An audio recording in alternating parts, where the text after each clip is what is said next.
자, 우리 설교 제목을 따라해 봅니다. 천천히 서둘러라. 네. 이 화면도 얼마나 멋있는지 진짜 제가 눈이 휘둥그러집니다. 여기 와서 정신을 못 차릴 것 같아요. 자, 다시 한번 천천히 서둘러라. 예, 천천히 서둘러라 라는 제목으로 우리 본문의 말씀 중심으로 우리 하나님의 은혜 나누기 원합니다. 로마 역사상 최고의 황제라고 여겨지는 사람이 누구냐면 이 카이사르의 양아들이라고 하는 그 아우구스투스 황제인데요.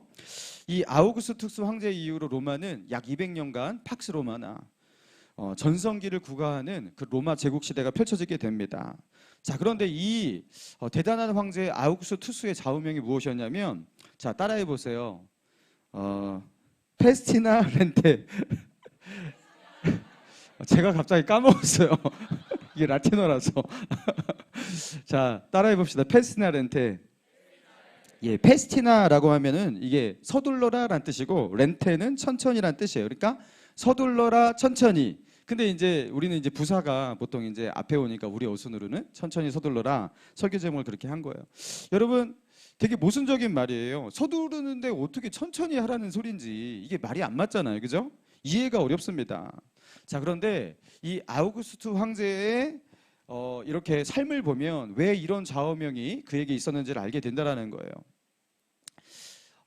그의 아버지 이 카이사르가 암살당한 후에 로마 사람들은 카이사르의 후계자로 그를 오랫동안 보필했던 안토니우스를 예상했다고 합니다. 그런데 카이사르의 유언장에는 그 안토니우스가 써 있지 않고 아우구스투스가 써 있었어요.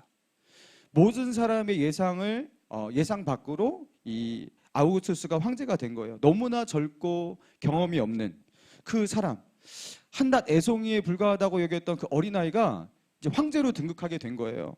자, 그런데 황제가 되는 것이 문제가 아니라 이제는 그 주위에 많은 정적들이 그는 황제의 장격이 되지 못한다고 그를 끌어내리려고 하고 또 그를 황제로 인정하지 않는 많은 분위기가 있었기 때문에 그런 황제로서의 입지를 확고히 다져나가는 그 작업이 너무나 험난하고 어려웠겠죠.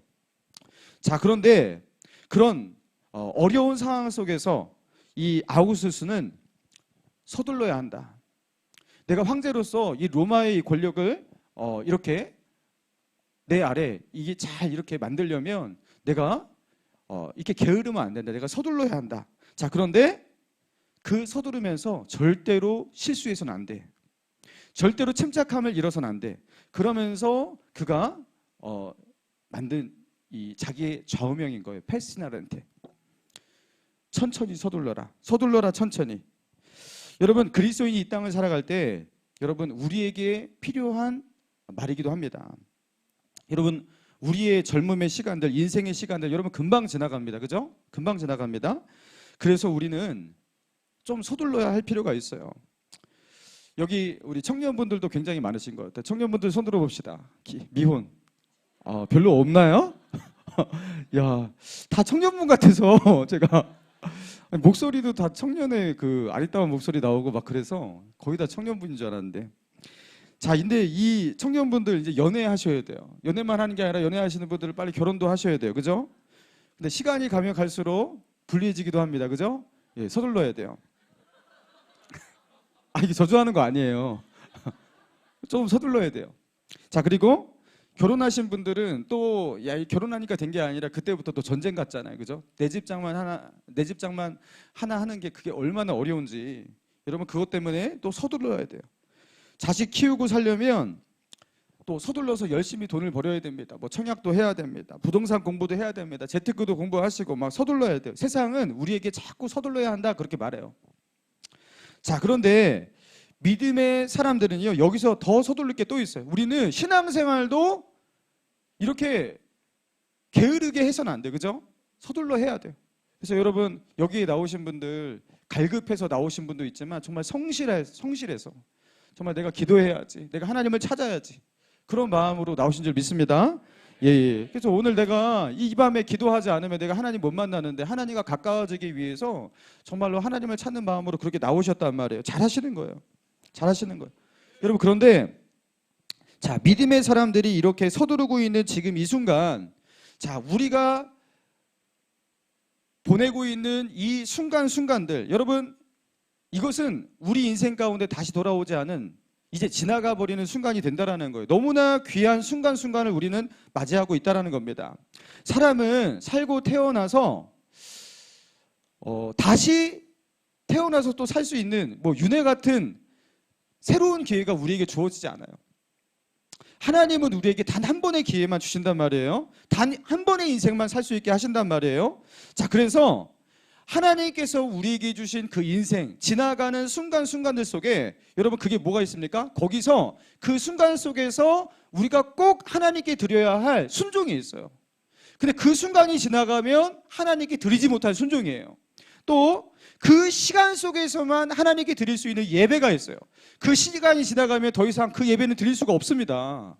자, 그리고 그 시간 속에서만 성취할 수 있는 주님의 뜻과 비전이 있어요. 여러분, 그래서 우리가 너저분하게 우리 인생을 살아서는 안 된다라는 거예요. 자, 서두르되 어떻게 해야 합니까? 꼭 해야 할 것을 하면서 서둘러야 돼요.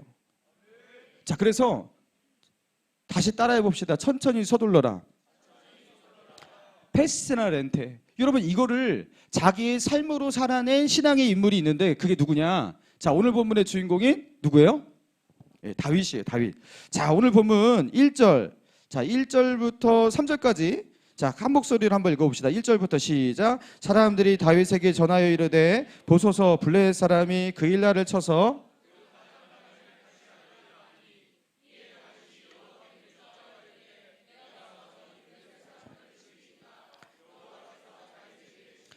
가서 블레셋 사람들을 치고 그일라를 구원하라 하시니 다윗의 사람들이 그에게 이르되 보소서 우리가 유다에게도 도렸거늘 그일라에 가서 블레셋 사람들의 군대를 치는 일이니까 한지라. 자, 여러분 다윗이 지금 이게 어떤 배경 속에서 이런 일이 일어나고 있냐면 지금 다급하게 사울에게 쫓기고 있는 그런 삶을 살고 있었던 시간이었어요. 도망자로 살아가는 다윗이었습니다. 사울에게 쫓기는 약 10여 년간의 그 피말리는 그 도망자의 삶의 그 순간이란 말이에요. 여러분, 그런데 다윗이 지금 블레셋에게 침략받고 있는 그일라라는 그 마을 사람들을 그죠? 블레셋에게 침략받고 있다고 그들을 도울 형편과 처지에 있냐라는 거예요. 다윗이 지금 어떻게 기도하고 있습니까? 내가 가서 그일라를 도와 블레셋을 치리까 여러분, 이 기도를 할 수 있는 형편이 맞냐라는 거예요. 여러분, 그리고 하나님은 대답하시는데 그일라로 내려가라 그들을 내 손에 넘기리라. 여러분, 하나님은요 그일라를 도우라고 하셨어요. 여러분, 사울에게 쫓기는 이것도 해결하기 힘든, 진짜 너무나 힘든 일인데 여러분, 지금 누군가를 이렇게 도울 때냐라는 거예요. 본인조차도 사느냐 죽느냐의 피말리는 싸움 속에서 다윗은 살고 있습니다. 그런데 누군가를 돕기 위해서 이렇게 여유를 부려도 되냐라는 거예요. 여러분, 그런데 하나님은요 그럼에도 불구하고 어떻게 하셨어요? 그럼에도 불구하고 그일라를 도우라. 다윗은 그일라를 도와 블레셋과 싸워야 했다라는 거예요. 사울이라는 어마어마한 대적을 앞에 두고 있는데 블레셋의 침략을 당하는 다른 그 한 마을의 사람들을 돕기 위해서 다윗이 그들을 도우러 가야 했다라는 겁니다. 여러분, 이 당시에 다윗을 따르는 그 사람들은 약 600명의 사람이 있었습니다. 여러분, 겨우 600명이에요. 겨우 600명. 근데 그일라를 돕다가 그일라를 도와 블레셋과 싸우다가 그 600명의 그 전력에서 또 어마어마한 손실을 볼 수도 있고요. 또 이렇게 블레셋과 싸우다가 사울이 다윗을 추격할 수 있는 기회를 줄 수도 있는 거예요. 여러분, 이거 굉장히 위험한 일입니다. 여러분, 지금 이 순간에 다윗이 이 일을 하는 것이 굉장히 적당하지 않게 보인다라는 거예요. 이런 일은 나중에 다윗이 여유가 생길 때나, 여러분 그럴 때나, 다윗이 왕이 되어서 이제 그렇죠? 좀 평안을 찾고 남을 도울 수 있는 여유가 충분히 생겼을 때, 그의 손에 좀 권세와 힘이 있을 때, 여러분 그때 하면 되지 않겠습니까? 그때 그런 일을 하면 되는 거 아니겠습니까? 여러분, 그런데 하나님은요 다윗에게 지금 그일라를 도우라고 말씀하신다라는 거예요. 여러분, 왜 이런 상황 가운데 이런 일을 지금 해야 할까? 다윗의 지금은 굉장히 절박한 지금이에요. 그죠? 여유가 없는 지금이에요. 본인의 문제조차도 해결이 안 되는 지금이에요. 여러분, 그런데 하나님은 왜 다윗에게 지금 도우라고 하시냐? 여러분, 이것은 다윗이 믿음으로 살아가도록 다윗을 이끄시는 하나님의 레슨이었습니다. 하나님이 다윗에게 무언가를 가르치고 싶어 하시는데 믿음으로 살아가는 법을 가르치고 계시는 거예요. 너 믿음으로 살아가는 게 무엇인지 알아? 하면서 하나님은요, 다윗에게 믿음으로 살아가는 법을 가르치고 계시는데요. 자, 그 믿음으로 살아가는 게 어떻게 살아가는 것이냐? 때로는 우리가 너무 바빠요. 나의 문제도 너무 커요. 해결하기가 너무 커요. 나는 지금 여유가 없어요. 자, 그래서 우리가 하는 말이 무엇입니까? 여유가 생기면 그때에 이 일을 하겠습니다. 그때에 순종하겠습니다. 그때에 예배하겠습니다. 그때에 기도하겠습니다. 그때에 전도하겠습니다. 그때는 주님의 뜻을 붙잡고 비전을 성취하는 삶을 살겠습니다. 여러분, 우리는 그렇게 말한단 말이에요. 여러분, 그런데 여유를 찾을 그때가 오냐라는 거예요. 여유를 찾는 그때가 과연 우리 인생 가운데 언제 찾아오게 되냐라는 거예요. 만약 지금 이 순간에 우리가 생존의 문제, 지금 내 앞에 있는 절박한 이 문제를 넘어서지 못한다면, 그래서 무엇을 먹을까, 무엇을 먹을까, 무엇을 마실까, 무엇을 입을까, 이 문제를 넘어서지 못한다면, 여러분, 그래서 하나님께서 나를 부르신, 그래서 이 땅에서 내가 해야 할 나의 소명과 사명을 붙들지 못한다면, 여러분, 우리는 영원히 여유를 찾지 못하고 하나님의 뜻대로 살지 못하게 될 것입니다. 여러분, 그래서 다윗은 언제 그 일날을 도와야 되는 거예요? 언제 순종해야 되는 거예요? 언제 사명대로 살아야 되는 거예요? 지금이에요. 지금. 하나님은 우리에게 미래형 비전을 말하지 않아요. 많은 경우. 하나님은 현재 성취해야 하는 현재형 비전을 우리에게 말할 때가 많으세요. 우리는 하나님께 말해요. 잠정적 순종을 하겠습니다. 앞으로 할 것입니다. 하나님 아시잖아요, 제 마음. 앞으로 할 것 아잖아요. 저는 제 마음 아시잖아요 하면서 잠정적 순종, 미래적 순종, 여러분 이런 것들을 말하면서 하나님에게 우리가 뭐합니까? 사기를 친단 말이에요. 우리 사기를 많이 치잖아요, 그죠? 여러분, 그런데 하나님은 현재 시점 속에서 지금 순종하라, 지금 순종하라 말하시는 거예요. 지금 그 일나라라는 이 작은 마을을 네가 이 쫓기는 상황 가운데 순종하여서 그들을 구원하는 그 일을 하지 못한다면 너는 왕이 되어서도 하지 못할 것이다. 지금 순종하지 못한다면 너는 왕이 되어서도, 내가 너에게 힘과 권세를 주어서도 그때도 순종하지 못할 것이다. 여러분, 지금 순종할 것을 원하셨어요. 사랑하는 우리 큰숨 맑은 샘 교회 성도 여러분, 연습 많이 했어요. 큰숨 맑은 샘. 큰숨 맑은 샘이 왜 이렇게 이게 큰숨 맑은 샘 교회 성도 여러분, 여러분은 진짜 사랑스러워요. 너무 이렇게 보니까 진짜로 제가 마음에서 우러나와서 하는 말입니다. 왜 이렇게 사랑스러운지. 목사님도 처음 봤는데 보던 사람 같고 너무 진짜 사랑스러워요. 설교 맥락을 까먹으면 안 되는데. 사랑하는 성도 여러분, 아무리 바쁘더라도 지금 순종하지 못할 만큼 바쁘시면 안 되는 거예요. 내가 아무리 문제가 시급하고 다급하여도 지금을 믿음으로 살아내지 못할 만큼 그런 다급함, 그런 여유 없는 삶을 살아서는 안 되는 거예요. 서두를 때 서두르시기 바랍니다. 그러나 늘 주의해야 돼요. 주님의 뜻을 외면할 만큼 서두르는 삶은 그 자체가 불순종이에요. 할렐루야. 그래서 내가 지금 성취해야 할 오늘의 비전을 간과하고 넘어서고 나중 얘기하고, 여러분 그럴 거라면 지금 나는 어떻게 하는 거예요? 불순종한 삶을 살고 있는 거예요. 오늘을 향한 하나님의 비전이 안 보일 만큼 여러분 그렇게 바쁜 삶, 그렇게 서두르는 삶 살지 마시기 바랍니다. 그래서 여러분 믿음으로, 그렇죠? 아우구스투스는 믿음이 없었잖아요. 여러분 우리는 믿음으로 천천히 서두르자. 내가 하나님의 뜻과 그 명령을 외면할 만큼 나에게 서두를 일은 없다. 여러분 그렇게 나아가는 거예요. 여러분 마가복음 5장에 보니까 자 마가복음 5장 22절 23절 자 같이 읽습니다. 시작. 회당장 중에 하나의 야이로라는 이가 와서 예수를 보고 발 아래 엎드려 간곡하게 구하여 이르되 내 어린 딸이 죽게 되었사오니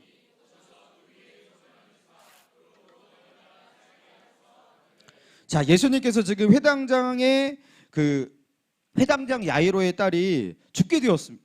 죽게 되었어요. 그래서 예수님이 지금 어떻게 하는 거예요? 서둘러서 그 소녀를 살리기 위해서 가고 있는 상황이었어요. 죽게 되었으니까, 그죠? 그래서 그 소녀를 빨리 가서 그 소녀를 구원하고 살리는 것, 이 목적을 향해서 예수님이 어떻게 하는 거예요? 지금 서둘러서 나아가고 있는 겁니다. 서둘러서 걸어가고 있는 겁니다. 자, 그런데 그 서둘러서 죽어가는 그 소년, 회당장의 딸을 살리기 위해서 나아가는 그 예수님, 여러분 그 길 가운데서 누구를 만나게 됩니까? 여러분 기억하십니까? 혈루증 앓던 여인을 만나잖아요. 그죠? 그죠? 혈루증을 앓던 그 여인이 어떻게 합니까? 그 많은 의원을 만나도 고치지 못한 그 병을, 그죠? 예수님의 옷자락에 손만 대어도 내가 나으리라, 이 믿음 가지고 가서 어떻게 합니까? 뒤에 가서 몰래 예수님 지나가실 때 그 옷자락에 손을 대요. 여러분 그 손을 대요. 그런데 예수님에게 능력이 나가서 이 여인이 고쳐졌어요. 그리고 그 여인이 혈루 근원이 바르고 자기가 고침받은 것을 알게 되었어요. 깨닫게 되었어요. 야, 그러면 됐잖아요. 그죠? 문제가 해결되었잖아요. 그럼 예수님은요, 급하니까 빨리 가면 돼. 여러분, 그런데 예수님 어떻게 하십니까? 거기서 멈춰 서십니다. 뒤를 돌아보십니다. 누구냐? 내 옷에 손을 든 자가. 그죠? 그리고서 그 여인에게 말씀하시죠. 내 믿음이 너를 구원하였느니라. 예수님이 지금 뭐하고 계시냐면요, 한 소녀가 죽어가고 있단 말이에요. 그 소녀를 살리기 위해서 지금 서둘러서 가고 있단 말이에요. 그리고 그 과정 가운데 있는 거예요. 그 목적을 성취하기 위한 그 과정 가운데, 그 도상 가운데, 그 나아가는 길 가운데 있단 말이에요. 여러분 이 길은 빨리 가야 되는 거예요. 지나가야 되는 거예요. 여러분 그런데 그 지나가는 길 가운데 어떤 일이 있다? 한 여인을 구원하는 역사가 있다. 여러분 우리 삶 가운데 하나님이 쓰시는 그 과정이, 여러분 그 과정 속에 하나님의 비전이 있고 하나님의 뜻이 있다. 여러분 그러니까 서두를 때 주의해야 되는 거예요. 서두를 때 서두르면서 그 속에 순간순간에 숨겨져 있는 하나님의 비전, 하나님의 뜻, 나를 향한 하나님의 사명, 여러분 그것을 놓칠 수가 있는 거예요. 여러분 그래서 예수님도 그렇죠? 그냥 저기 보고서 그냥 가신 것이 아니라 그 길 가운데, 그 과정 가운데서도 하나님께서 어떻게 일하시고 어떻게 사용하실지를 늘 그렇죠? 그렇게 그 과정 속에서 그렇게 하나님의 역사를 보시고 우리에게 알려주셨듯이 여러분 우리의 삶도 그래야 한다는 거예요. 여러분 우리는 목적을 향해서 달려가고 있지 않습니까? 그죠? 즉 각자마다 지금 가지고 있는 목적이 있을 거예요. 기도 제목 하면은 기도 제목 가운데 뭐가 됐으면 좋겠다 소원이 있을 거예요. 자 그런데 어찌 보면 하나님의 입장에서 본다면 여러분이 가지고 계신 그 기도 제목이 이루어지는 그 목적보다 그 목적을 향해서 나아갈 때 일어나는 그 과정 속에서 하나님의 뜻과 하나님의 비전이, 더 큰 하나님의 뜻과 비전이 있을 줄로 믿습니다. 여러분 그러니까요 우리가 어떻게 해야 돼요? 막 서두르면 안 되는 거예요. 천천히 서둘러야 돼요. 목적을 향해서 나아가는 그 한 걸음 한 걸음 속에 내가 하나님께 순종하리라, 내가 하나님의 역사를 보리라. 여러분 이런 마음으로 그렇죠? 믿음으로 그렇게 나아가야 한다는 겁니다. 자 사무엘상 22장 자 1절 2절 우리 같이 읽겠습니다. 시작. 그러므로 다윗이 그곳을 떠나 아둘람굴로 도망하매 그의 형제와 아버지의 온 집이 듣고 그리로 내려가서 환난당한 모든 자와 빚진 모든 자와 마음이 원통한 자가 다 그에게로 모였고 그는 그들의 우두머리가 되었는데 그와 함께한 자가, 자 보세요. 다윗은 아둘람굴로 지금 도망한 거예요. 다윗이 걸로 도망한 거예요. 누구를 피해서? 사울을 피해서. 자기의 몸 하나 숨기는 것이 굉장히 쉽지 않은, 사울의 추격을 피해서 이리저리 숨고 다니고 있는, 그러다가 아둘람굴로 도망온 거예요. 여러분 그런데 자 그 아둘람 꼴로 자기 살겠다고 도망온 다윗인데 누가 찾아옵니까? 환난당한 모든 자, 빚진 자, 마음이 원통한 자. 야, 그들이 그 다윗에게로 모여들었다라는 거예요. 다윗은요 혼자 살기도 바빴습니다. 근데 이런 사람들이 다윗에게 모여들면 어떻게 하라는 거예요? 여러분, 하나님은 다윗에게 네가 지금 환난 가운데 있지만, 다윗의 최대의 환난은 사울에 쫓기는 이 10년여의 이 환난입니다. 이 환난 가운데 있지만 너는 환난 당한 자를 네가 책임져라. 다윗이 쫓기고 있잖아요. 근데 쫓기는 자를 네가 돌보아줘라. 이러고 있는 거예요. 그래서 아둘람 꼴로 다윗의 도움과 보호가 필요한 사람들을 다 보내셨어요. 다 보내셨어요. 여러분, 그러니까 내가 쫓기고 있어요. 내 코가 석자예요. 나는 문제가 너무나 절박해요. 그러니까 나는 아무것도 하지 못한다가 아니에요. 네가 환난 당하고 있냐? 그 속에서 환난 당하는 자를 도우라. 하나님 말씀하신 줄 믿습니다. 여러분, 그러니까 절대로 쫓기다가 인생을 끝내서는 안 된다는 거예요. 도망치고 서두르다가 인생을 끝내서는 안 돼요. 다윗처럼 내가 가서 블레셋에 침략을 당한 이 그일라 사람들을 도우리까 하나님께 묻고, 그렇죠? 그 속에서 하나님의 뜻을 발견하고, 그리고 그 하나님의 뜻을 발견하고 순종하며 나아가고, 여러분, 하나님의 비전을 성취하며 살아가는 저와 여러분 되길 바랍니다. 자, 그리고 오늘 본문 7절 보니까요. 제가 읽을게요. 이거는 다윗이 그일라에 온 것을 어떤 사람들이 사울에게 알림해 사울이 이르되 하나님이 그를 내 손에 넘기셨도다. 그가 문과 문빗장에 있는 성읍에 들어갔으니 갇혔도다. 사울이 모든 백성을 군사로 불러 모으고 그일라로 내려가서 다윗과 그의 사람들을 애워싸려 하더니 다윗은 사울이 자기를 해하려는 음모를 알고 제사장 아비아달에게 이르되 에봇을 이리로 가져오라 하고 다윗이 이르되 이스라엘의 하나님 여호와여 사울이 나 때문에 이 성읍을 멸하려고 그일라로 내려오기를 꾀한다 함을 주의 종이 분명히 들었나이다. 자, 11절 우리 같이 읽습니다. 시작. 그일라 사람들이 나를 그의 손에 넘기겠나이까 주의 종이 들은 대로.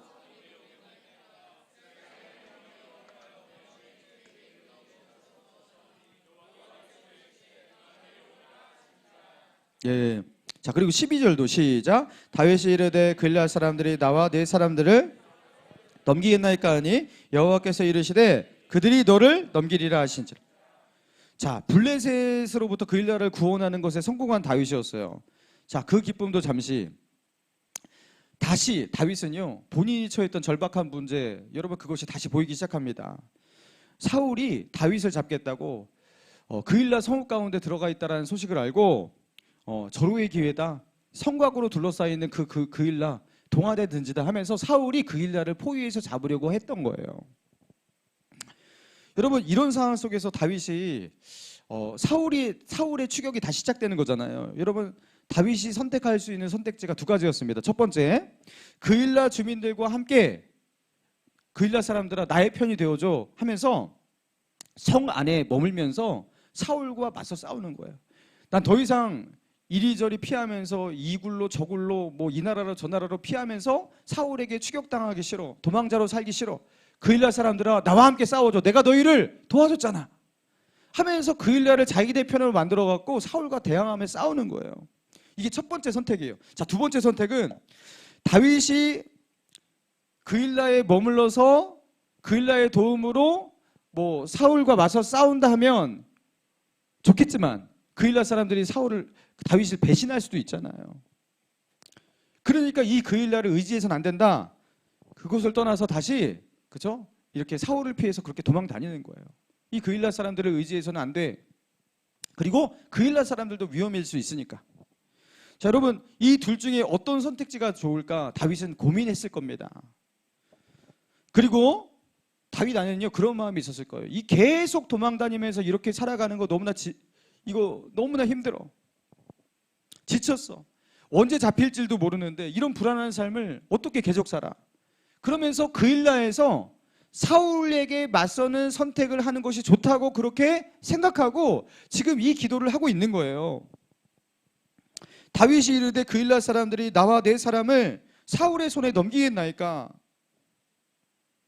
그들이 나와 내 사람들을 사울의 손에 넘기지 않고 내가 그일라 사람들을 도와줬으니까, 블레셋 사람들이 침략할 때 그들의 목숨을 구원해 줬으니까 그들도 나를 구원해 주기를, 나의 편이 되어 주기를 그렇게 소원하는 마음으로, 기대하는 마음으로 지금 이런 기도를 하고 있는 거 아니겠습니까?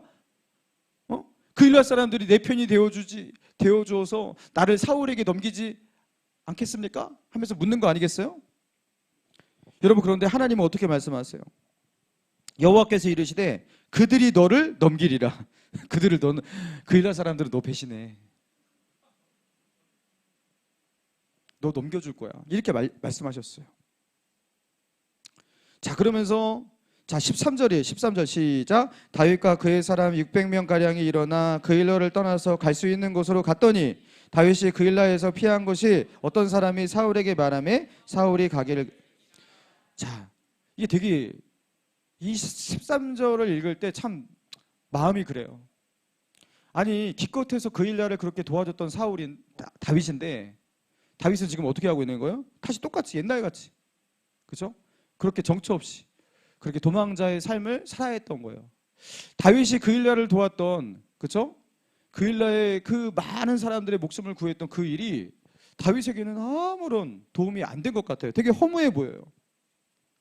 그의 삶에는 조금도 나아진 것이 없는 것 같아 보여요. 이럴 바에 그일라를 왜 도왔을까? 여러분, 그런 생각 들지 않습니까? 아니 오히려 다윗은 더 위험해질 뻔했어요. 사울에게 죽을 뻔했어요. 그죠?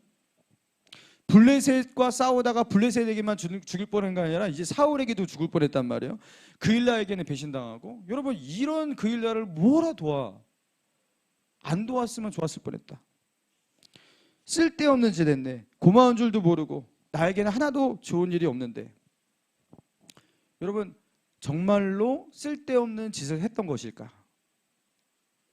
여러분, 다윗은 정말로 자신에게 도움이 되지 않는 쓸데없는 짓을 하면서, 그죠? 그렇게 그일라를 도왔던 것입니까? 이것이 다윗에게 정말 헛수고였을까요? 자, 그 질문, 여러분, 그 의문이 들 수밖에 없어요. 이 의문을 가지고서 뒷부분을 읽어 내려가는 거예요. 이제 14절. 다윗이 광야에 요새에도 있었고 십광야 산골에도 머물렀으므로 사울이 매일 찾되 하나님의 그를 그의 손에 넘기지 아니하시니라.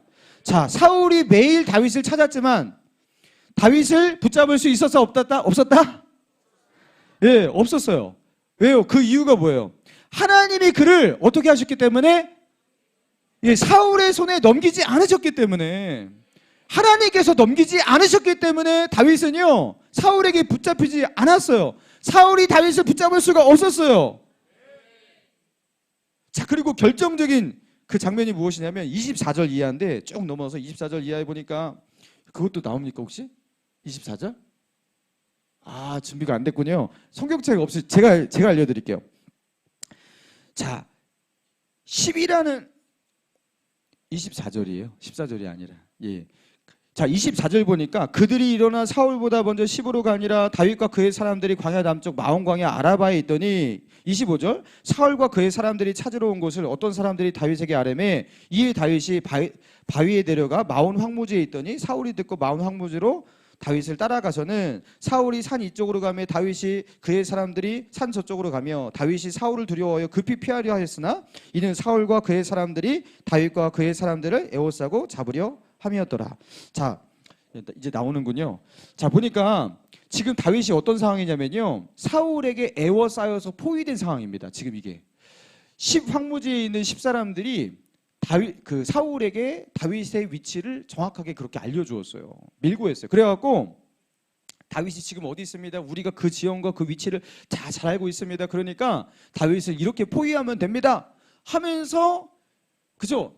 다윗을 완전히 포위해서 에워싸고 다윗은 그 사울에게 추격당하는 그 모든 시간 속에서 최대 위기에 직면하게 됩니다. 빠져나갈 곳이 없어요. 완전 에워쌌으니까요. 그의 도망자 인생에서 이제는요 더 이상 도망할 수가 없는 최대 위기에 직면하게 된 거예요. 자, 그런데 어떤 일이 일어납니까? 그 다음 구절에 27절. 전령이 사울에게 와서 이르되 급히 오소서 블레셋 사람들이 땅을 침노하나이다. 이에 사울이 다윗 빗쫓기를 그치고 돌아와 블레셋 사람들을 치러 갔으므로 그곳을 셀라하마 느곳이라 칭하니라. 갑자기 블레셋 사람들이 누구를 쳐들어요? 이스라엘 나라를, 사울을 쳐들어와요.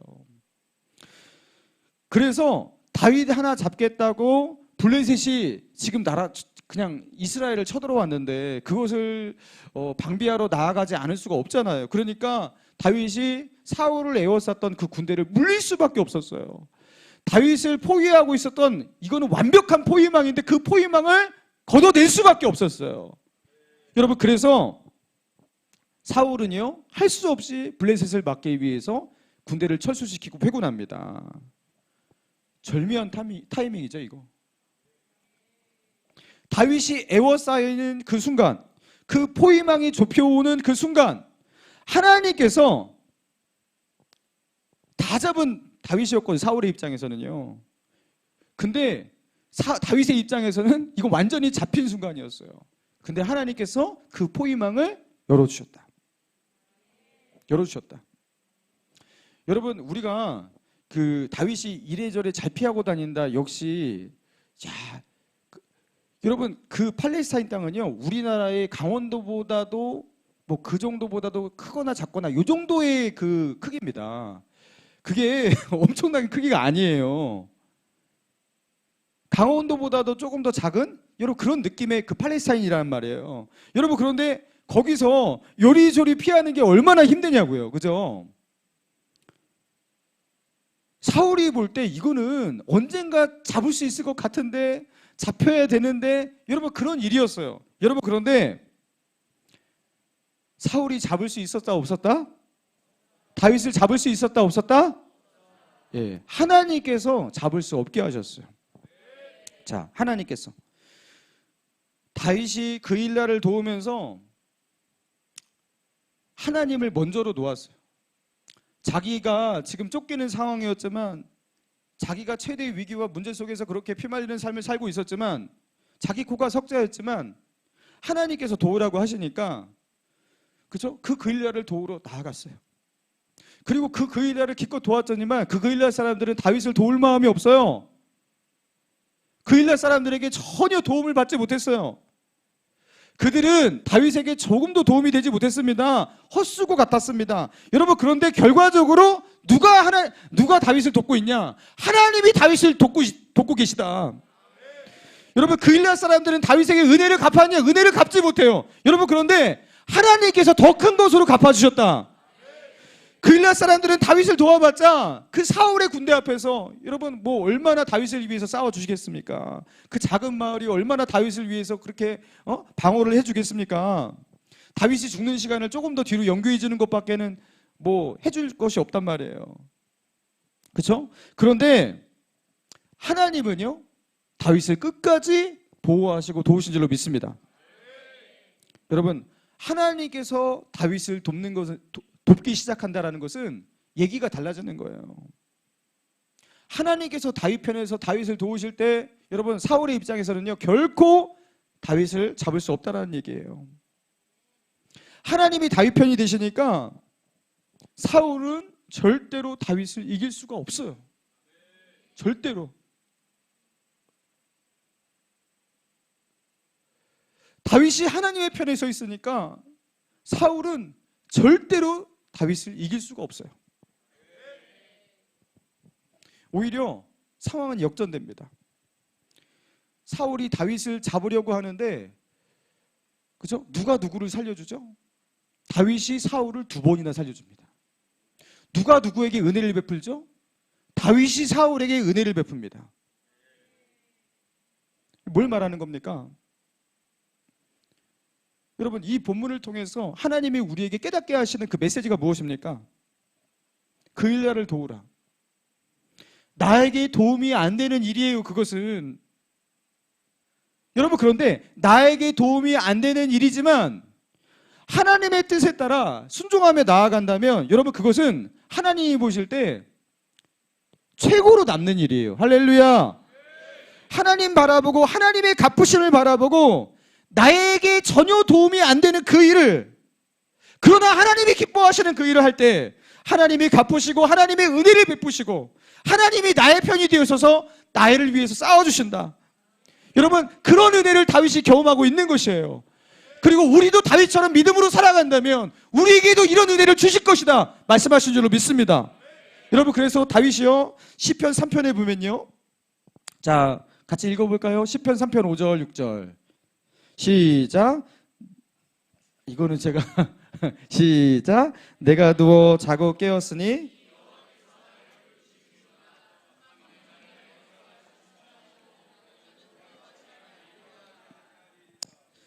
내가 누워 자고 깨었으니 여호와께서 나를 붙드심이로다. 이제는 어떤 고백까지 하냐면요, 천만이 나를 둘러치려 하여도 나는 어떻게 한다? 나는 두려워하지 않는다. 하나님을 나의 편으로 삼은 자의 고백인 줄로 믿습니다. 여러분, 이런 고백을 할 수 있다면, 여러분 이게 얼마나 놀랍냐라는 거예요. 여러분, 내가 지금 어디로 가는지, 무엇을 위해 살아가야 하는지 막 바쁘게 달려가기만 하고 방향성을 잃어버린 그런 지체들이, 그런 성도님들이 혹시 여기 계십니까? 다윗이 이렇게 막 쫓기는 삶을 살듯이, 그렇죠? 사울의 추격을 피해서 다윗이요, 뭐 블레셋으로 도망갔다가 저 모압으로 도망갔다가 뭐 굴로 도망갔다가 유대 광야 수풀로 도망갔다가, 여러분 그렇게 전전긍긍하면서 쫓기는 삶을 살아가고 있는 다윗처럼, 여러분 이런 다윗의 처지가 꼭 나의 처지같이 그렇게 느껴지는 분이 있으십니까? 자, 그런데 오늘 다윗의 모습에서 그 속에서 어떻게 우리가 하나님의 비전을 붙들고 믿음으로 살아갈 수 있는지를 배우자라는 거예요. 자, 그런 상황 속에서 다윗이 어떻게 하죠? 하나님께 묻습니다. 어떻게요? 내가 가서 그 일날을 도우리이까. 여기서 역사가 시작되는 거예요. 내가 가서 그 일날을 도우리이까. 아까 뭐 김승훈 형제님이었나요? 아, 이승훈 형제님, 예, 어디 계시죠? 예, 거기 계시고, 예, 선교를 가야 될까요? 이게 물으면서 역사가 시작된 거죠, 그죠? 예, 안 묻고 그렇게 했으면, 그냥 직장이나 단지 그랬으면 저런 하나님의 은혜도 받지 못하고, 그죠? 간증도 생기지 못하는 거예요, 그죠? 근데 하나님께 하나님의 뜻을 물을 때 그때부터 역사가 시작되었던 거예요. 그렇게 물으면 우리는 의외의 대답을 얻게 됩니다. 의외의 대답. 우리는 하나님의 뜻, 하나님의 비전을 너무나 멀리 보고 거대하게 잡고, 여러분 그러면서 이제 그렇게 거대하고 멀리 보는 것, 그것을 비전이라고 말을 하는데, 사실 하나님이 원하시는 것은 무엇이냐면 지금 이 순간의 순종이고 이 순간에 성취해야 할 하나님의 뜻과 비전이에요. 내가 머물고 있는 이 상황 속에서 내가 감당할 수 있는 그 사명이 숨어져 있어요. 내가 지금 처해 있는 그 상황 속에서 거기서만 드릴 수 있는 그 예배가 있어요. 내가 지금 처해 있는 그 어려움과 그 역경 속에서 내가 하나님께 올려드릴 순종이 있고, 그렇죠? 믿음으로 내보여야 할 십자가가 그 순간 그 시간에만 있는 거예요. 근데 그 시간, 그 타이밍, 그 상황을 놓치고 우리는 어떻게 말한다는 거예요? 먼 미래를 얘기하는 거예요. 나는 비전이 있습니다 하면서. 하나님은요, 지금을 말하는데. 여러분, 사울이 그랬습니다. 아말렉을 진멸하라, 그 명령을 받고서 사울이 이제 그 명령에 온전히 순종하지 않고 어떻게 합니까? 살찐 양과 소 이런 것들을 잡아오지 않습니까? 그러면서 어떻게 핑계를 내요?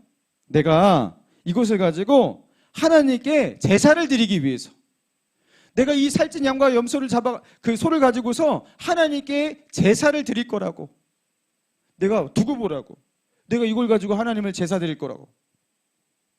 여러분, 그러면서 제사의 예물이라고 하면서 제물이라고 하면서 그것을 가지고 왔어요. 자, 그러면서 나중에 내가 이걸 가지고서 하나님을 예배할 거라고, 제사 드릴 거라고, 여러분 그렇게 말했는데, 하나님이 사울에게 원하신 것은 무엇이었어요? 네가 나중에 그 예배를 드릴 필요가 없다라는 거예요. 네가 나를 기쁘시게 하기 위해서 양과 소를 잡아와갖고 뭐 미래를 준비하고 어떻게 하고, 이거 필요 없다라는 거예요. 하나님이 원하시는 건 뭐예요? 지금 이 순간의 순종입니다. 지금 아말렉을 진멸하라, 이 말씀에 그대로 순종하면서 살아가는 거예요. 근데 어떻게 하는 거예요? 그것을 놓치고 그것을 놓치고, 그렇죠? 나는 이런 계획이 있다고, 이런 미래가 있다고. 여러분, 타이밍을 내 멋대로, 순종의 타이밍을 내 멋대로 정하는 것은 불순종입니다. 내가 하나님은 지금 하라는데 나중에 하겠습니다. 여러분, 타이밍을 내 멋대로 정하는 순종은요, 불순종이에요. 불순종이에요. 그거 이 다음에 하겠습니다. 안 하겠다는 겁니다. 하기 싫다는 겁니다. 나중에 기도하겠습니다. 기도 안 하겠다는 겁니다. 전도 그거 나중에 하겠습니다. 안 하겠다는 거예요. 근데 왕옥한 어법으로 예의 바르게 나중에 하겠습니다. 안 하겠다는 거예요. 순종의 타이밍을 내가 정하는 것은 불순종입니다. 주님은 지금 이 상황 가운데 다윗에게 지금 순종을 원하셨어요. 다윗의 입장에서 지금이 어떤 상황인데 지금 도우라고요? 내가 지금 어떤 상황인데 이렇게 쫓기는 상황 가운데서 지금 블레셋에게 그렇게 저 마을의 그일라 사람들을 도우라고요? 그런데 주님이 말씀하시는 거예요. 지금이다. 안타깝지만 지금이다. 지금 도우라. 여러분, 지금 하셔야 돼요. 여러분, 지금까지 그냥 아주 그냥 미뤄오면서 나중에 하겠다고, 장차 하겠다고, 언젠가 하겠다고, 꼭 하겠다고 지금 하시기 바랍니다. 예. 여러분, 제가 그 초등학교 때 이렇게 그 경기도에 살았는데, 그때 당시에 이제 개발되지 않은 그 경기도 화성시, 지금 뭐 화성시가 막 바뀌었지만 그 화성시 병점 1, 2, 이제 그게 이제 안화동이라고 집성촌이었어요. 안씨만 사는 집성촌. 제 친구들은, 동네 친구들은 다 안씨였어요. 근데 동네 친구들 해봤자 2명밖에 없었어요. 안진규, 안치용. 예. 뭐 시골이니까 안진규, 안치용. 둘 다 젖소를 키우는 집의 그 아들이었습니다. 근데 안치용이는 부모님이 교회를 못 데려가게 해요. 근데 안진규는 교회를 데려가도 돼. 부모님이 허락했어. 그래갖고 그 안진규라는 친구를 제가 전도를 해가지고 그 젖소 키우는 집 그 안진규를 데리고 교회를 이제 주일마다 데려가는 거예요. 근데 그 젖소 제가 너무 힘들었던, 어린 나이에 너무 힘들었던 게 뭐냐면 그 소똥 냄새. 집에 그 소똥 냄새가 얼마나 심한지, 뭐 안방이고 뭐고 뭐 이게 너무 심해요. 그 집에 들어가는 것도 힘들어. 근데 집에 들어가고 이 친구가 교회 안 가겠다고, 이제 왜냐면 주일날 아침에 그 당시에 이제 만화 영화 이런 게 했었습니다. TV로. 그거 보겠다고 막 안 가겠대. 그러면은 TV 끄고 가자고 막 친구야 뭐 너 그러면서 약속했잖아 이러면서 걔를 끌고 가는데, 이 친구가 또 가려고 딱 일어나면 너무 배고픈데 라면 하나 끓여 먹고 가겠다고 그래요. 그러면은 그것도 라면을 끓여 먹는 걸 내가 또 보고 있어요. 막 이렇게 실갱이하면서 걔를요 끌고 갔는데, 끌고 갔는데 교회가 굉장히 멀었어요. 이게 저희 동네에는 시골이라서 교회가 없었어요. 그래서 옆 동네에도 교회가 없어요. 그 옆 동네, 동네를 몇 개 건너서 가야 돼. 그러니까 그 작은 아이의 발걸음으로 굉장히 먼 거리죠. 그렇게 가면요 예배가 끝났어요. 제가 걔 때문에 신경질 나갖고 울면서 왔어요. 이놈의 새끼 다시는 내가 교회 안 데려간다. 그래서 저는 엄마한테 저 진규 교회 안 데려갈 거예요. 저 혼자 갈 거예요. 그랬어요. 근데 엄마가 그때 하시는 말씀이 아직도 기억나요. 한 영혼이 뭐보다 귀하다? 이상하게 그 뜻은 알겠어. 한 영혼이 천하보다 귀하다. 너 그 한 영혼을 구원해야지 막 이러시는데 꼭 진규를 데려가라고 하시는 거예요. 그래갖고 원래 그 예배드리러 가는 시간보다 훨씬 일찍 일어나갖고 그 진균의 집에 가갖고 막 코 막고 들어가갖고 걔 입을 뺏고 막 하면서, 그러면서 그 친구를 데려가는데 너무너무 힘들었어요. 아무튼 그 진규가 교회 가는 거를 아무튼 저를 애를 많이 먹였어요. 그래서 제가 걔를 끌고서 5학년 때, 초등학교 5학년 때까지 그렇게 교회를 끌고 다니다가 5학년 이제 2학기 때 수원으로 전학을 가요. 이제 도시로 전학을 가요. 그러면서 이제 딱 가는데 제가 기분이 좋아요, 안 좋아요? 너무 좋아요. 진규야 잘 있거라. 이제 너하고 이별이다. 너 교회 어차피 안 다닐 건데 이제 나 이제 혼자서 교회 잘 다닐 거야 하면서 안녕 빠이빠이 그러고서 갔단 말이에요. 어차피 쟤는 나 없으면 교회도 안 다닐 친구, 교회도 억지로 가는 친구, 그런 친구였단 말이에요. 근데 제가 그 불알 친구가 생각나갖고 나이 30살 때 어떻게 그 뭐죠? 뭐가 인터넷으로 만나는 거 뭐 그런 게 돼갖고 그 친구와 연락이 닿아갖고 만났어요. 안진규를. 수원에서 이제 수원역에서 만나게 되었어요. 근데 궁금한 게 하나 있었어요. 과연 친구는 교회를 다녔을까? 여러분 어떻게 생각하십니까? 교회를 다녔어요. 대성아, 네가 전학간 이후로 교회를 나는 줄곧 다녔어. 이렇게 표현하더라고요. 줄곧 다녔어. 그리고 신앙을 가지게 돼서 얘가 믿음의 자매를 만나서 결혼해서 나 지금 예수님 너무 잘 믿고 있어. 제가 그때 전율이 흐르는데요. 저는 그 친구가 절대로 예수를 그렇게 믿을 거라고 생각을 안 했어요. 저는 저 혼자서 그 교회를 가는 것도 너무 힘들었어요. 교회가 너무 멀었고, 그렇죠? 그랬기 때문에 뭐 그 당시에는 뭐 엄마가 가라고 하니까 또 갔고, 근데 그 친구를 데리고 간다는 것이 저에게 너무나 버거운 일이었어요. 여러분, 그런데 하나님께서 어떻게 하시냐? 저희 순종 같지도 않은 그 순종을 사용하셨다라는 거예요. 나도 믿음이 별론데 나도 교회 가는 거 힘든데, 여러분 그 친구 그 데려가는 그 어린아이의 그 작은 순종을 사용하셨어요. 여러분, 나도 먹고 살기 힘들고 내 신앙 챙기기도 힘들고 내 문제도 너무나 버겁고 나도 너무나 힘들어요. 여러분, 그런데 하나님은 어떻게 하시냐면 그 일야를 도우라 이러신다는 거예요. 할렐루야. 여러분, 그런데 순종하고 믿음으로 나아가면 하나님의 은혜가 줄로 믿습니다. 하나님의 은혜가 있어요. 여러분, 그때 오히려 하나님의 은혜가 있어요. 순종하기 힘든데 순종할 때. 제가 그 신대원 다닐 때였습니다. 신대원 다니면서 제가 그때 이제 뜨겁게 기도할 때, 여기 보니까 이제 이 교회는 보니까 그 두날개 하시는 이 교회 보통 기도 많이 하시죠? 기도 많이 하시는 분들이 많은 것 같아요. 제가 보니까 막 손 들고 이렇게 찬양하시는 분이 한 보니까 50%가 넘는 거 보는데, 이게 손을 보통 이렇게 찬양하다가 너무 힘들어서 은혜가 떨어지면 이 손이 더 이상 이게 내려가거든요. 이게 끝까지 올라가. 이게 이 은혜의 힘이 강한 교회구나. 할렐루야. 저는 이제 그 당시에 너무 이제 그 하나님의 은혜로 사명감 가지고 정말로 은혜 뜨거워 갖고 이제 신대원 갔잖아요. 그러면서 이제 저에게 원칙이 있었는데, 성령 충만 받지 않고는 절대로 하루를 시작하지 않는다. 그래서 성령 충만을 받고 하루를 시작해야 한다.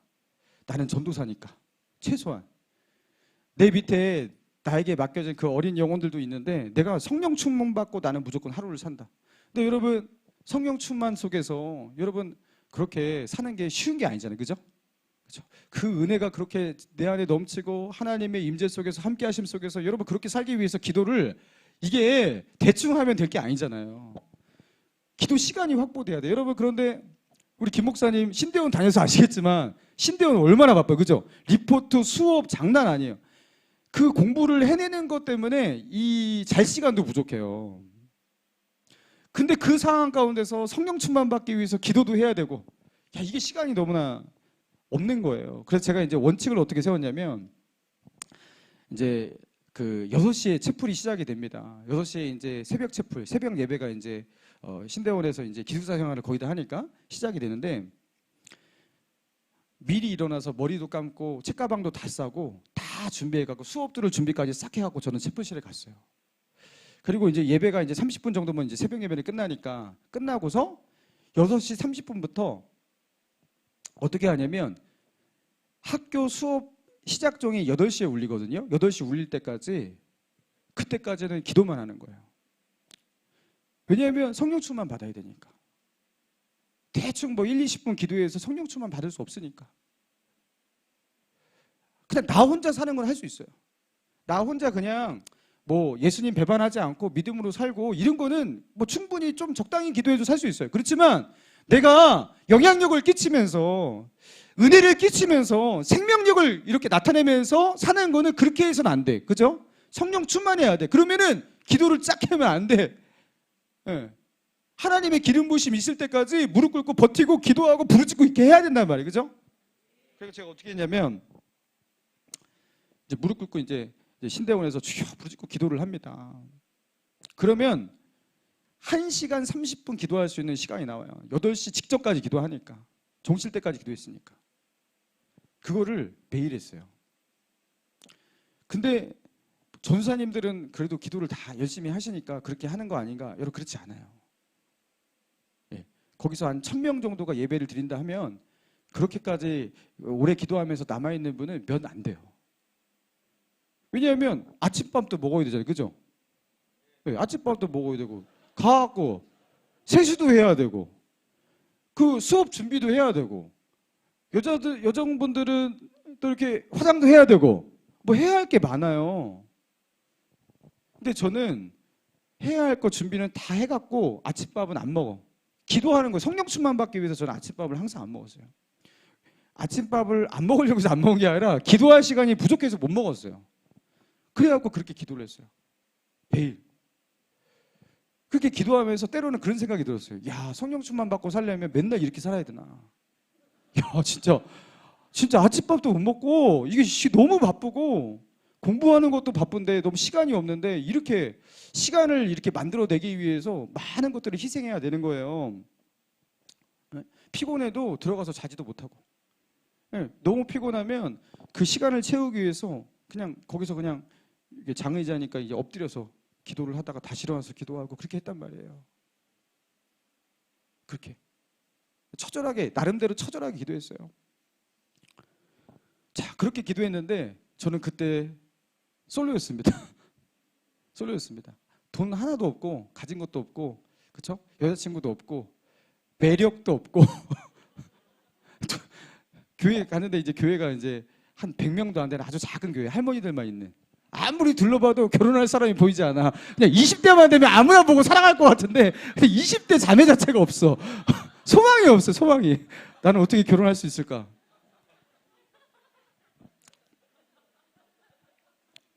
그랬었어요. 근데 그렇게 거기서 그렇게 성령 충만 받겠다고 그렇게 기도를 하는데 어느 순간 그렇죠? 저 앞에서 사람이 거의 다 없거든요. 그게 1시간 반 이제 수업 시간까지 하면 거의 이제 사람이 없어요. 근데 어느 순간 저 앞에서 그 여자아이가 그 자매가 이렇게 기도를 하는데 기도를 하다가 없어졌다가 하다가 없어졌다가 그러는 거예요. 그래서 저렇게 기도를 오래 하는 뜨거운 자매가 있었구나. 근데 뭐 화장실을 갔다 오는 건가 없어졌다가 있었다가 계속 그러더라고요. 알고 보니까 옆으로 엎어져서 잤다가 일어났다가 엎어져서 잤다가 일어났다가 자는 게 반이에요 보니까. 그게 제 아내였습니다. 아니 저렇게 피곤하면 집에 기숙사 가갖고 누워서 좀 침대에서 자지. 그걸 기도하겠다고 거기서 그렇게 누웠다가 자고 하는 그 모습이 제 눈에는 아름답게 보였습니다. 그 모습이 야 저렇게 기도하려고 애쓰면 야 내가 그렇게 하나님 앞에 기도했던 그런 자매가 저 자매가 아닐까. 그러면서 그동안 눈길을 안 주던 눈길을 하나 제가 안 줬어요. 그 자매였는데 관심을 가지게 되고 그렇죠? 다가가게 되고 그러면서 결혼을 하게 되었어요. 연애를 하고 결혼하게 되었어요. 제가 왜 이 얘기를 하냐면 그냥 예쁜 자매하고 결혼했다 하면 제가 이 얘기를 안 하는데 여러분 이 여인이 대단한 여인이에요. 우리 큰숨 맑은샘 교회 사모님도 너무 대단한 분이시더라고요. 근데 우리 사모도 이게 장난이 아니에요. 올해 2020년도에만 이 사람이 몇 명을 전도했냐면 어린 아이까지 40명을 전도해서 등록시켰어요. 혼자서 40명을 올해만. 왜 올해만 그런 역사가 일어나냐? 작년에는 하나도 못했어요. 올해 전도에 대해서 깨닫고 득도하는 일이 있었어요. 이렇게 전도하면 되겠구나. 막 금식하고 기도하고 그리고 불철주야 막 전도하고 올해만. 그래서 이 사람이 그 주보에 이제 새가족 등록을 하는데 매주마다 한 주도 빼놓지 않고 계속 등록을 시키고 막 그렇게 했었어요. 저희 교회가 그 올해 2020년도에 가장 부흥하고 있는데 그 부흥의 주역이 제 사모예요. 할렐루야. 아니 어떻게 이런 사모를 만나냐고. 할렐루야. 내가 그때 그 기도를 하지 않았다면 여러분 그때 제가요 그렇게 막 이렇게 하나님 앞에 엎드려 갖고 1시간 반씩 그렇게 기도하면서 성령 충만 받는데 내가 이거 이렇게 하는 거 누가 알아주나, 이거 되게 허무하지 않나, 그랬거든요. 내가 이거 평생 이렇게 해야 되나. 여러분 그런데 하나님은요 오히려 하나님의 뜻은 어디냐면 그 허무한 일, 나에게 직접적으로 도움이 안 되지만 하나님이 기뻐하시는 일, 그리고 하나님께서 하라고 하시는 그 일, 여러분 나에게 직접적으로 도움이 안 되지만 하나님께 순종하는 그 일, 그 일 나를 도우라. 이거 다윗에게 도움 안 돼요. 그런데 그런 일에 순종할 때 하나님은 어떻게 하시냐, 하나님이 나의 편이 되셔서 나를 도우신다. 할렐루야. 여러분 그러니까요 허무한 일을 하시기 바랍니다. 나에게 도움이 안 되는 순종의 일을 하시기 바랍니다. 여러분 그러면요 하나님이 나의 편이 되시는 거예요. 하나님이 나를 도우시는 거예요. 여러분 그래서 내일 일을 너무 생각하지 마세요. 오늘 순종에 집중하시기 바랍니다. 그래서 내일 일을 너무 걱정하시는 분이 오늘부터 그래요. 오늘도 내가 이렇게 말씀 듣고 자칫하다가 너무 은혜를 받아가지고 기도를 너무 지나치게 오래 하면 내일 피곤해. 적당히 은혜 받아야 돼. 막 이렇게 하면서. 여러분 내일 일을 너무 생각하지 마세요. 오늘 지금 이 순간 하나님께 순종하고 하나님의 뜻 가운데 나아가는 것에 집중하시기 바랍니다. 여러분 우리에게 가장 투자 대비 수익률이 좋은, 가장 투자 가치가 높은, 가장 부가가치가 높게 만드는 여러분 그런 투자일이 무엇이냐면 기도인 줄로 믿습니다. 기도예요. 기도밖에 없어요. 저는 하나님께서 강 목사가 무엇을 할 때 가장 기뻐하시는지 저는 알아요. 제가 아무도 없을 때, 뭐 성도들이 보아서도 아니고 아무도 없을 때 혼자서 하나님을 기뻐하고 즐거워하는 마음으로 주님 앞에 나아가는 그 순간, 그 시간, 그 하나님의 보좌 앞에 하나님의 그 얼굴을 향해서 나아가며 엎드리는 그 시간, 하나님이 그것을 너무나 기뻐하신다는 걸 저는 압니다. 그리고 그렇게 엎드리고 기도를 할 때 뭐가 생기냐면요, 하나님께서 내게 맡기신 사역을, 그리고 하나님께서 매 순간순간 나에게 맡기신, 잘못하면 내가 깨우지 못해서 지나칠 수 있는, 그렇죠? 그런 순종들이 있잖아요. 그 일날을 도우라, 이런 것도 그냥 지나칠 수 있단 말이에요. 여러분 그러나 그것을 지나치지 않고 그 순간 하나님의 뜻을 순종하고 그리고 비전을 성취할 수 있도록 하나님께서 은혜를 주신 줄 믿습니다. 여러분 기도하는 사람에게 그런 은혜를 주세요. 기도하는 사람에게 기도해야 돼요. 여러분 오늘 이 밤에 성령께서, 하나님께서 우리의 마음을 완전히 사로잡도록 기도하시기 바랍니다. 여러분 기도할 때 어떤 일이 일어납니까? 하나님이 주신 최고의 은혜는 무엇이냐면 영적인 갈망이에요. 하나님의 은혜를 사모해서 하나님께 기도를 하는데 이제는요 더 하나님을 사모하고 하나님을 갈망하는 사람으로 변해 있는 거예요. 여러분 죽은 시체와 살아있는 사람의 차이가 무엇입니까? 시체는 아무것도 갈망하지 않아요. 살아있는 사람은 목말라요, 배고파요, 그렇죠? 여러분 우리의 영혼이 깨어날 때 여러분 우리에게 어떤 일이 생기냐면요, 갈망이 생겨요. 하나님의 말씀을 향한 갈망이 생겨요. 하나님의 뜻대로 살고 싶은 갈망이 생겨요. 하나님의 임재 속에서 살고 싶은 갈망이 생겨요. 그런 갈망이 막 살아나요. 여러분 우리가 기도를 하잖아요. 하나님께서 우리 안에 그런 갈망을 깨우실 줄로 믿습니다. 그리고 하나님의 뜻대로 살아갈 때 나도 저렇게 다윗처럼 살고 싶어, 여러분 이런 갈망이 살아나요. 사랑하는 성도 여러분, 하나님을 갈망하고 예배를 갈망하고 말씀을 갈망하고 기도를 갈망하는, 그래서 그리스도인들의 이 영적인 이런 욕구들이 다시 한번 우리 안에 뜨겁게 일어나서 여러분 우리 안에 하나님과의 만남, 하나님의 임재, 하나님을 향한 예배, 이런 것들이 뜨겁게 살아나는 우리 큰숲 맑은샘 교회 맞습니까? 맑은샘 큰숲 교회 아니죠? 큰숲 맑은샘 교회 우리 모든 성도 되시기를 주님의 이름으로 축원합니다. 우리 이 시간 같이 우리 기도할 텐데요. 우리 같이 한번 우리 기도합시다. 한 목소리로 기도할 텐데 우리 주신 말씀 우리 생각하면서 우리 마음에 담고 우리 결단하며 기도합시다. 다윗은 하나님 앞에 어떻게 언제 기도했습니까? 쫓기는 상황 가운데 기도했습니다. 자기의 문제도 자기 코가 석자였어요. 여러분, 그런데 그런 상황 속에서 내가 가서 저 블레셋에게 침략하고 있는 그 일날을 도우리이까. 그러니까 하나님은요, 그를 향한 하나님의 뜻, 하나님의 비전을 알려주세요. 도우라. 내가 너와 함께 할 것이다. 여러분, 오늘 이 밤에 하나님께서 다윗처럼 이런 기도, 하나님께 묻는 자 그렇게 되시기를 하나님은 원하시면서 우리에게 말씀하고 계십니다. 하나님, 내가 지금 이 순간 더 이상 나의 문제, 나의 염려, 나의 근심 이거 아니라 저기 가서 저 영혼을 도우리까?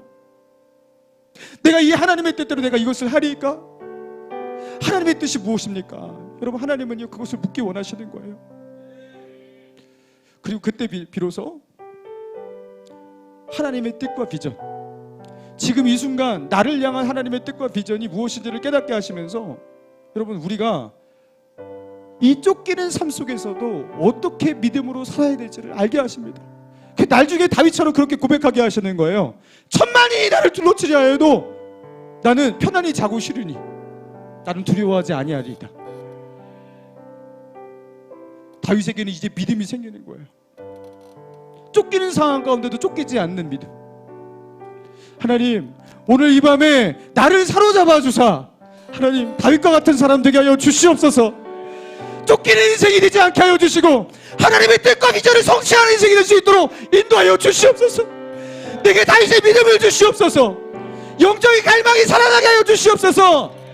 이 시간 우리 주여 세 번 부르짖고 우리 인도자, 우리 목사님 나오실 때까지 우리 뜨겁게 기도하며 나아갑니다. 주여!